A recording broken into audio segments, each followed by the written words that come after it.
do, he wanted to put a overhead sprinkler, so he could look out and make sure that the irrigation system was on, okay, because he had, you know, soaker hoses all through his. And that whole, and it was in the shade, that whole garden died. And I told him that's what was going to happen. You're overhead watering 3 times a day. They're mush. Your plants are going to be mush. So,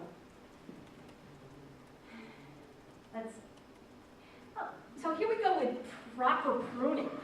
And you know what? You know, look at that pruning job. And I've corrected some of those types of pruning jobs. These are the types of things that we do, because we don't know any better, but we go in and we think that a tree is getting too big, so we just hack it. And that's the worst thing you can do to a tree, because what happens is you hack it and it grows that much faster. It's growing 20 times faster than if you didn't hack it to begin with. So proper pruning, I won't get into this, but proper pruning, making sure that your plants are healthy, pruning them correctly, maintaining them correctly. Topping a tree, especially your center leader, you know, you have a trunk going up here and you top it, and then you have your center leader here, you top it, all that water goes down and it rots the inside of the tree. So don't ever top a tree. First rule of thumb, don't ever, ever top a tree. Not good for the tree.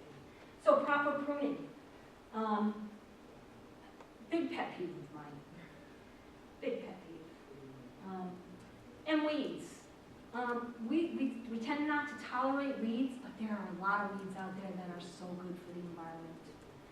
Again, you know, your milkweed attracting the butterfly, the monarch butterfly, dandelions, taproot. Taproot brings nitrogen out of the soil, feeds your other plants.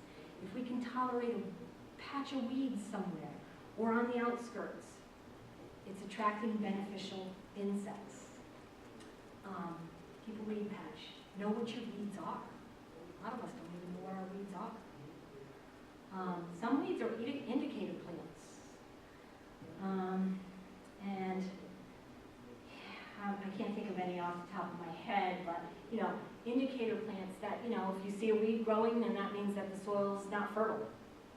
Okay? So, what does that tell you? That if you have a fertile soil, maybe you're not going to get a lot of weeds that you don't want there. Building that soil up. Vinegar, I talked about vinegar. Hand weeding. You know, I get this from my friend. She's been a dear friend for 30 years, and every year she calls me, oh, did they come up with something to do for the weeds? No. Get out there and weed. If you're going to have a garden, you're going to have to weed. And go out and weed them. And let some of the weeds go if you want. Let the weeds be there. Everybody says, oh, they're going to compete. They're going to compete. Well, out in nature, they really don't compete, if you think about it. And I went to a lecture, I don't know, last year or so about how we all thought as horticulturists that this plant's going to compete for the nutrients in the soil. And that's not true. Plants commingle. And if you know what plants go together, then you're that much better off. So hand weeding, sheet mulching. And by the way, I probably should have said this hours ago. I would gladly send you, I have a sign-up sheet. I do newsletters once a month. If you sign up for my newsletter, I would gladly send you these slides so you can refer back to them if you'd like. But sheet mulching is another thing. Sheet mulching is sort of lasagna gardening, where you take and you don't till up your soil. You take it, say you have a patch of grass, and you take that patch of grass and you lay down cardboard or newspaper, something that's going to biodegrade, and you're going to on top of it, put straw, leaves, compost, whatever you have in your yard, nothing that you're going to bring in. Because when you bring in stuff from other sources, you may be bringing in problems. Think of the Asian longhorn beetle that we have a problem with. We bring in those pallets from Asia, and now we have that Asian longhorn beetle. So if you can really limit on the products that you bring in to your yard and use the products that you already have naturally on your yard, then you're cutting down on those insects and disease problems as well. So sheet mulching is keeping the soil all functioning, all your little organisms are under there, all the worms are doing their tunnels and doing all that stuff. You're going to sheet mulch, it's going to kill the grass, and you're putting your compost or your straw or your chopped up leaves on top. You're letting it sit for 6 months, and then you're going to plant in a nice, healthy environment, all functioning. All those earthworms that you would have tilled up, or all of those organisms that you would have tilled up and destroyed a lot of, are still there, and they'll come up through. Let's see. Let it go. People want perfect gardens, and we've got to learn to let things go a little bit. Have that beautiful garden in the front. Have some beautiful gardens in the back, but let some of the gardens just have nature do their things. Okay? Don't worry about the little scrubby material on your trees. They're functioning. Let's see. Oh, and mulch. Mulch is necessary. Okay? When I do a design, I try to get my clients, let's not mulch every year, because again, we're bringing in product that we don't know, and a lot of that product can cause problems, such as, anybody use mulch and use the orange or the black mulch? Okay? That's a problem. And it's not because it's the dye that's a problem for our plants, because the dye is iron oxide, it's called, I believe. That's what the dye is. The dye is actually good, although you don't want excess of it for your plants, but that's covering up something. That dye is covering up ground up pallets or ground up decks, or something that they're trying to turn into bark mulch. You can't get good bark mulch anymore. It's very, very scarce, because bark mulch should be bark. But what they're doing with that dye is they're covering up something. And especially if you're buying it in bags from Home Depot. If you're buying it in bags from Home Depot, where is that coming from? Maybe California, somebody's deck out in California that has some insect problem, or whatever, and we're putting it in our gardens. So the best mulch you can really do is find an organic bark mulch, which is very hard to find, or just be a little bit, get a little bit less particular. Chop up your leaves. Use straw or whatever you have on the property as a mulch. I know that's something that I can't get clients to do, so I have to use mulch, but I try to find the best mulch, and it's very, very hard. There's a place in Peterborough that has, organic brown mulch, but my client is not going to pay $100 a yard for me to ship it, to get it to the site. So, bag versus bulk, again, with bulk stuff, with bag stuff, again, I look at when I buy a bag product, and when I look at Coast of Maine compost, I buy lobster quaddy compost.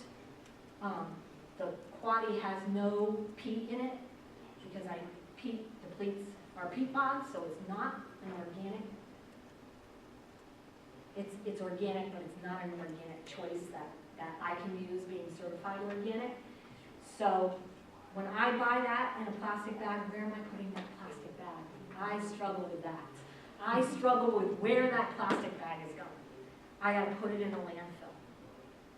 But, I have to really do the best choices that I could. When I have my own gardens, there will never be plastic bags on my gardens. I will be composting myself. So, is there any real bark mulch available, and the natural versus the dye? Talked about that. Volcano mulching. This is what I mean with volcano mulching. This is wrong. This is downright wrong. Anybody know why? Exactly. Very quickly, it's 7:45.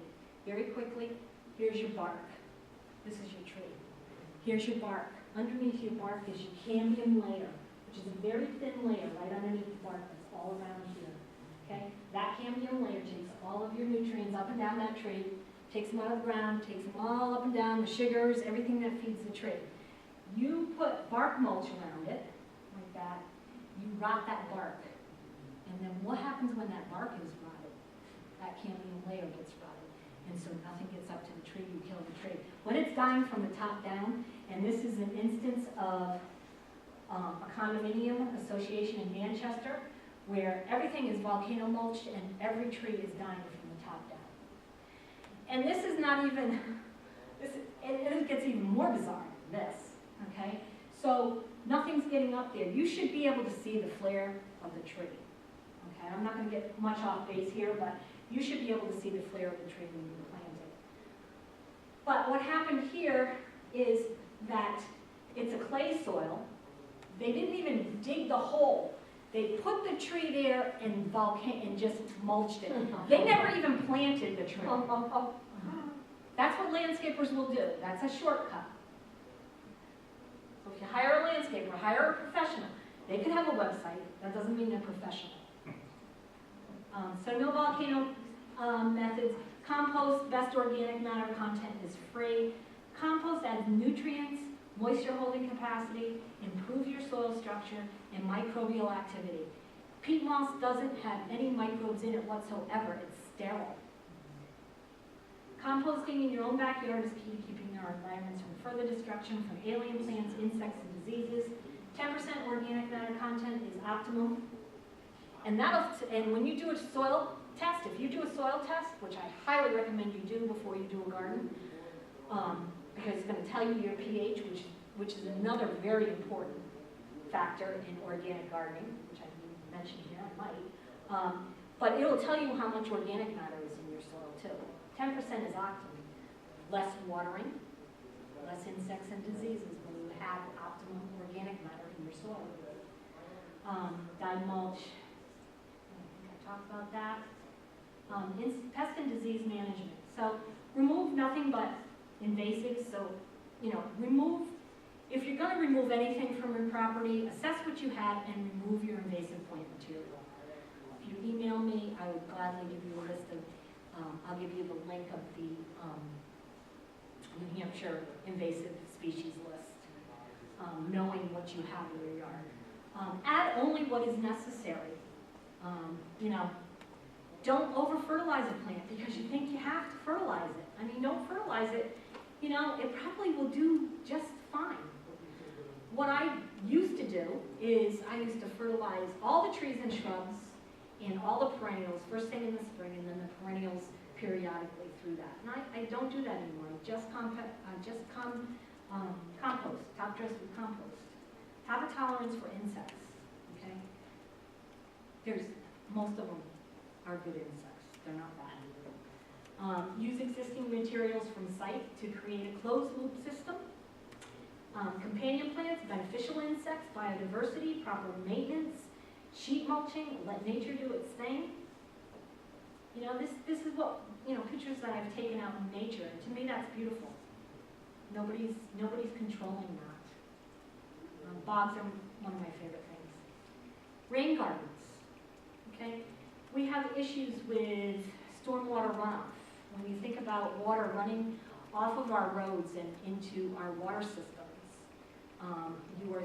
we are thinking about all of the contaminants that are on our cars, the oil, everything. Battery acid runs off of our asphalt, which is a big problem. I thoroughly believe that's why we have so many floods in the United States, because we have so much asphalt. But it runs off, and where does all these contaminants go? They go into our groundwater. And a rain garden is actually a garden that will take water from your roof, water from the road runoff, instead of letting it go down the drain. And it actually will capture this water, and the plants will purify that water and clean the groundwater. And our groundwater won't be contaminated. That's what a rain garden is. This is one method of having healthy water and organic. So there we go. And that's a picture of a rain garden. Some people say, well, it's standing water all the time. They're thinking of a pond garden. No, this is plant material that will tolerate wet and dry. So you need to know your plant garden. And as you can see, it's coming off of the road, and any phosphorus, excess phosphorus that you may be putting on your lawn, that plant is sucking it up and it's being transpired out into the atmosphere. So it's actually not letting it go into your groundwater. So that's what a rain garden is.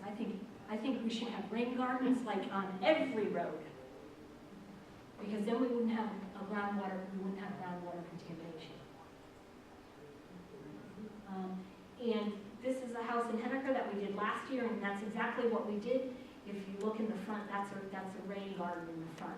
So it kind of slopes down, you can't really see here, but again, you know, anything that's coming off of her new lawn, I didn't want that much of a lawn when I designed this, but so anything that's coming off of that road and coming off of that lawn, because I believe she's probably going to have a chem lawn be fertilizing that lawn, even though she thinks, you know, we're going to be organic. The flower beds are organic, but so anything that's coming is going to go into the ground system and it's going to filter it.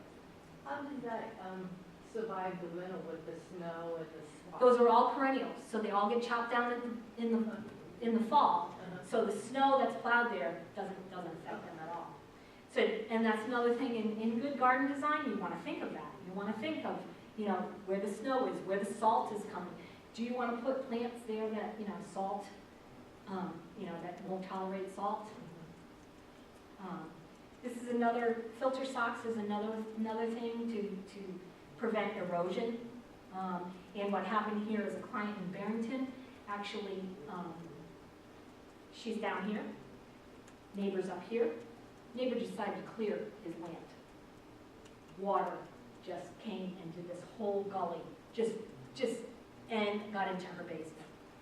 Because he cleared the trees, and when you clear trees, it's not taking up the water anymore, so the water has to go somewhere. So we applied filter socks. There's some filter socks going this way too, and we did some swales and whatnot. So, and again, you know, all part of organic gardening, it's knowing your land and what's happening with your land.